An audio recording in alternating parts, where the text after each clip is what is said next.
विजया एकादशी फाल्गुन मास के कृष्ण पक्ष की एकादशी है।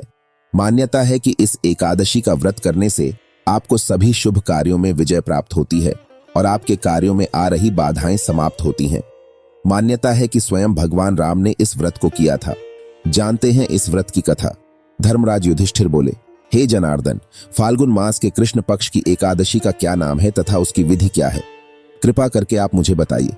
श्री भगवान बोले, हे राजन, फाल्गुन मास के कृष्ण पक्ष की एकादशी का नाम विजया एकादशी है। इसके व्रत के प्रभाव से मनुष्य को विजय प्राप्त होती है। यह सब व्रतों से उत्तम व्रत है।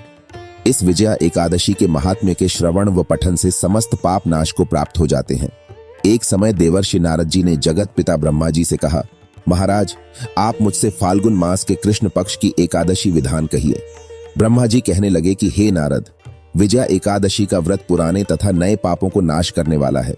इस विजया एकादशी की विधि मैंने आज तक किसी से भी नहीं कही। यह समस्त मनुष्यों को विजय प्रदान करती है। त्रेता युग में मर्यादा पुरुषोत्तम श्री रामचंद्र जी को जब 14 वर्ष का वनवास हो गया, तब वे श्री लक्ष्मण तथा सीता जी सहित पंचवटी में निवास करने लगे। वहां पर दुष्ट रावण ने जब सीता जी का हरण किया, तब इस समाचार से श्री रामचंद्र जी तथा लक्ष्मण अत्यंत व्याकुल हुए और सीता जी की खोज में चल दिए। घूमते घूमते जब वे मरणासन्न जटायु के पास पहुंचे, तो जटायु उन्हें सीता जी का वृत्तांत सुनाकर स्वर्गलोक चला गया। कुछ आगे जाकर उनकी सुग्रीव से मित्रता हुई और बाली का वध किया। हनुमान जी ने लंका में जाकर सीता जी का पता लगाया और उनसे श्री रामचंद्र जी और सुग्रीव की मित्रता का वर्णन किया। वहां से लौटकर हनुमान जी ने भगवान राम के पास आकर सब समाचार कहे। श्री रामचंद्र जी ने वानर सेना सहित सुग्रीव की संपत्ति से लंका को प्रस्थान किया। जब श्री रामचंद्र जी समुद्र से किनारे पहुंचे, तब उन्होंने मगरमच्छ आदि से युक्त उस अगाध समुद्र को देखकर लक्ष्मण जी से कहा कि इस समुद्र को हम किस प्रकार से पार करेंगे? श्री लक्ष्मण ने कहा, हे पुराण पुरुषोत्तम, आप आदि पुरुष हैं, सब कुछ जानते हैं। यहाँ से आधा योजन दूर पर कुमारी द्वीप में वकदालभ नाम के मुनि रहते हैं। उन्होंने अनेक ब्रह्मा देखे हैं। आप उनके पास जाकर इसका उपाय पूछिए।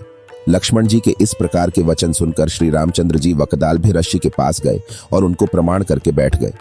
मुनि ने भी उनको मनुष्य रूप धारण किए हुए पुराण पुरुषोत्तम समझकर उनसे पूछा कि हे राम, आपका आना कैसे हुआ? रामचंद्र जी कहने लगे कि हे ऋषि, मैं अपनी सेना सहित यहाँ आया हूँ और राक्षसों को जीतने के लिए लंका जा रहा हूँ। आप कृपा करके समुद्र पार करने का कोई उपाय बतलाइए। मैं इसी कारण आपके पास आया हूँ। वकदालभ ऋषि बोले कि हे राम, फाल्गुन मास के कृष्ण पक्ष की एकादशी का उत्तम व्रत करने से निश्चय ही आपकी विजय होगी। साथ ही आप समुद्र भी अवश्य पार कर लेंगे। इस व्रत की विधि यह है कि दशमी के दिन स्वर्ण, चांदी, तांबा या मिट्टी का एक घड़ा बनाएं। उस घड़े को जल से भरकर तथा 5 पल्लव रख वेदिका पर स्थापित करें। उस घड़े के नीचे सतंजा और ऊपर जौ रखें।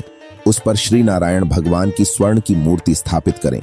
एकादशी के दिन स्नानादि से निवृत्त होकर धूप, दीप, नैवेद्य, नारियल आदि से भगवान की पूजा करें।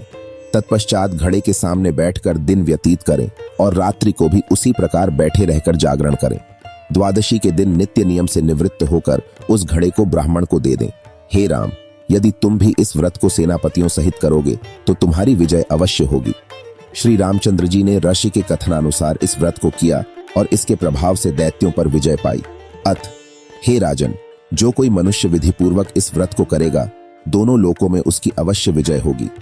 श्री ब्रह्मा जी ने नारद जी से कहा था कि हे पुत्र, जो कोई इस व्रत के महात्म्य को पढ़ता या सुनता है, उसको वाजपेय यज्ञ का फल प्राप्त होता है।